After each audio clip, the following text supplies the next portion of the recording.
If you've tried and failed at healthy habits, you might think that you just didn't have enough willpower. I know we all have used that excuse, and it's exactly why we have to keep starting over. But here's the truth, willpower has never been the answer. In today's video, I'll share why it especially fails after 50 and what actually works so your habits stick. I remember too many diets where I was hungry all the time, trying to force myself to eat the foods that were on the plan that I didn't really like and avoid the foods I loved. I would just tell myself, just hang in there, you can do this.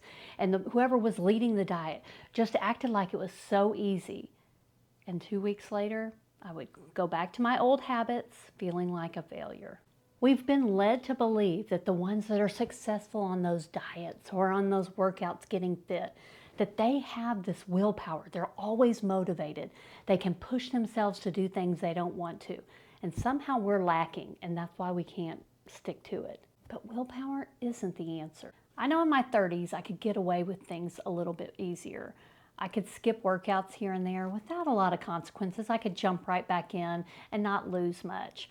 I could have cheat meals here and there, not have the best eating habits, and it wouldn't show up on my waistline like it does now. I could sacrifice sleep here and there because I knew I could sleep in and catch up on the weekends. But that simply isn't the case once my hormones started shifting, and especially after I turned 50. As your hormones start to shift and during the menopause transition, and even if you do replace them with hormone therapy, your mood is not as stable as it used to be. Your energy really takes some intention to maintain. Sleep is not always the easiest thing. So you have to have a plan in place. And it's not just willpower that is going to push you through to follow through on those healthy habits. I like to tell my clients, don't skip 2 healthy meals in a row. Don't skip 2 workouts in a row, because the more skips you do, the harder it is to recover from that, the harder it is to get back on track, especially as our stress load is higher in this midlife season. For me, every diet I've been on, you read through all the plans of the food you can eat, the food you can't eat, how you're supposed to count your calories, your macros, or your Weight Watchers points. I wanted to be a good student, and so I was trying for that A+ work every day. But my life didn't allow for A+ every day. So sometimes my girl's schedule was such that I wasn't going to have any time to go to the gym. So, oh well, it's out of my hands. Or sometimes things just got too busy. Maybe I forgot to thaw out meat for dinner, or we just have to go through the drive-thru. And oh well, it's out of my hands. And I got into that thinking if I was either all in or not. And I thought that was good because the all in part was great. But it was the slip-ups where I let myself off the hook that became more of the habit and really set me up for failure. I always believed that if I had enough willpower, I could stop eating even when I was really hungry. If I had enough willpower, I could go work out even when I didn't feel like it. If I had enough willpower, I could push through and do the hard things because I was disciplined and I could talk myself into doing things. But you know what? When you're tired, when you're hungry, when your schedule gets crazy, willpower usually fails. It wasn't until I realized I didn't need willpower. I needed a system. I needed to tell myself something beats nothing. It's okay if I don't have A+ work today. It's okay that I maybe have to go out to eat, but can I order a little healthier? It's okay that I don't have time for the big gym workout. Maybe I can go for a walk around the neighborhood. That still counts. And sometimes good enough is good enough. Trying to use willpower alone is like running on fumes. You might make it a few miles, but you're always one hill away from stalling. So instead of chasing willpower, you need a system for those hard days, for those days you don't feel like it, to follow through on those healthy habits, doing something rather than nothing. This became crystal clear to me when we did this past month our kitchen remodel. We had a leak in the kitchen that forced us to do a remodel, and it's been under construction for 3 solid weeks. People in my kitchen, and then it was plastic for days on end. We'd have to just use the air fryer in the dining room. And if I had only relied on willpower, we would have eaten out a whole lot more than we did. I would have skipped workouts because I had to be home for the construction. There was a lot of things that if I had not had the systems in place, I would have fallen off track. So you don't have to go through a kitchen remodel to have these systems in place. Let's talk about how to plan for those hard days.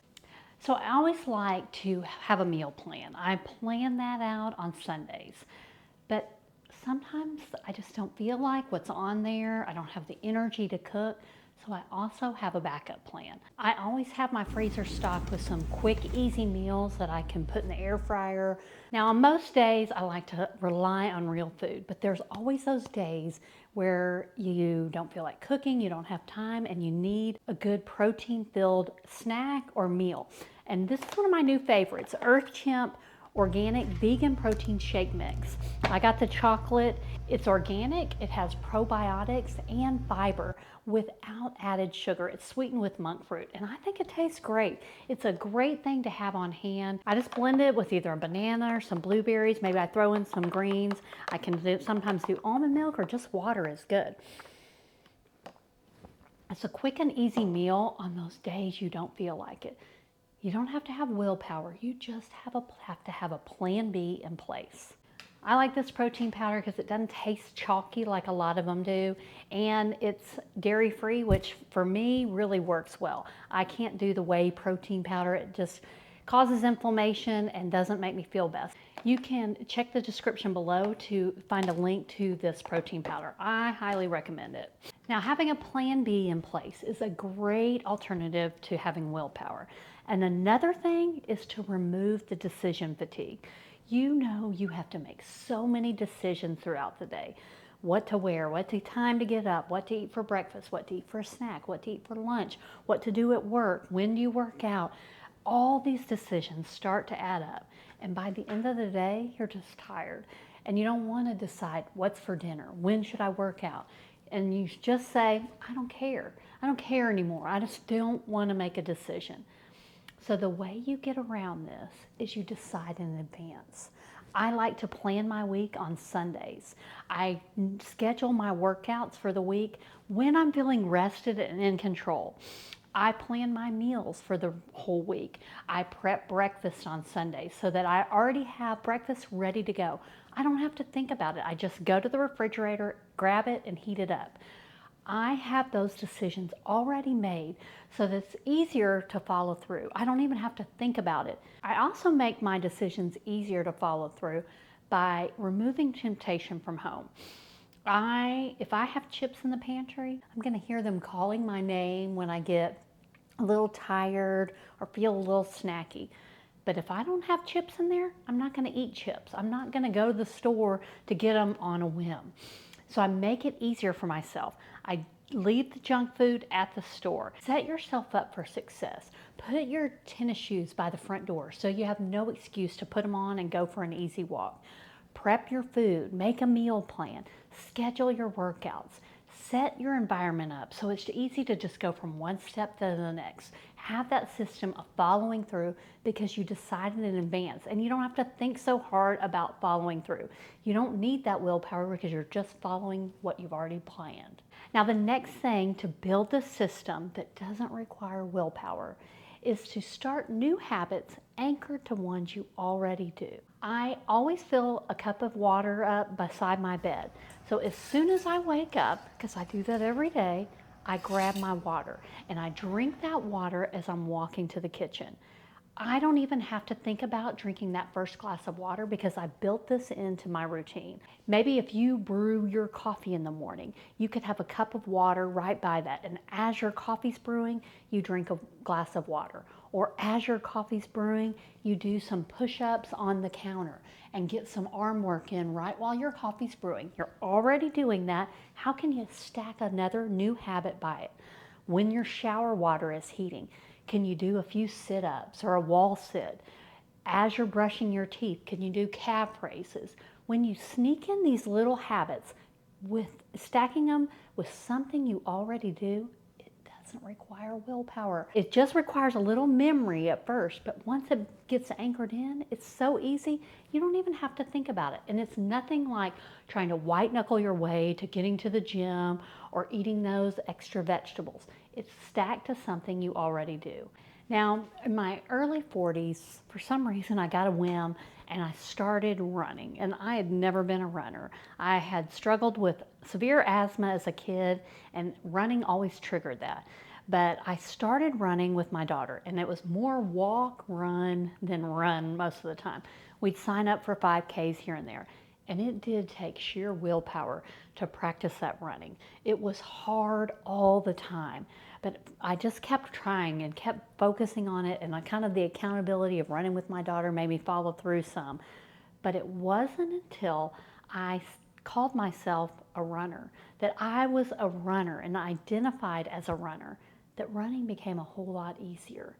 So instead of relying on motivation and feeling like eating healthy or feeling like exercise, instead start telling yourself, I am a woman who takes care of herself. I am a woman who makes healthy choices easier. And once you keep telling yourself and identifying as a woman who makes healthy choices, you don't need motivation because it's part of who you are. So focus on who you're becoming and less about how you feel about doing that habit. When you step into your new identity, those habits start to fall in place. And here's the thing, you don't get to 50 without already knowing how to eat healthy, what you should do for exercise. You know you should sleep more, but there's a disconnect between knowing the right things to do and actually doing them. And willpower is not the missing link. This is what I coach in my Thrive Method coaching plan. I give you a plan for those hard days, for following through when you don't feel like it. I coach you into turning what you know to do into what you actually do day by day until those healthy habits stick. And I stopped relying on willpower and started building systems. I could have a bad day here and there, but I knew how to get back on track. And that's when everything starts to change. You don't need willpower. You're not broken if you don't have it.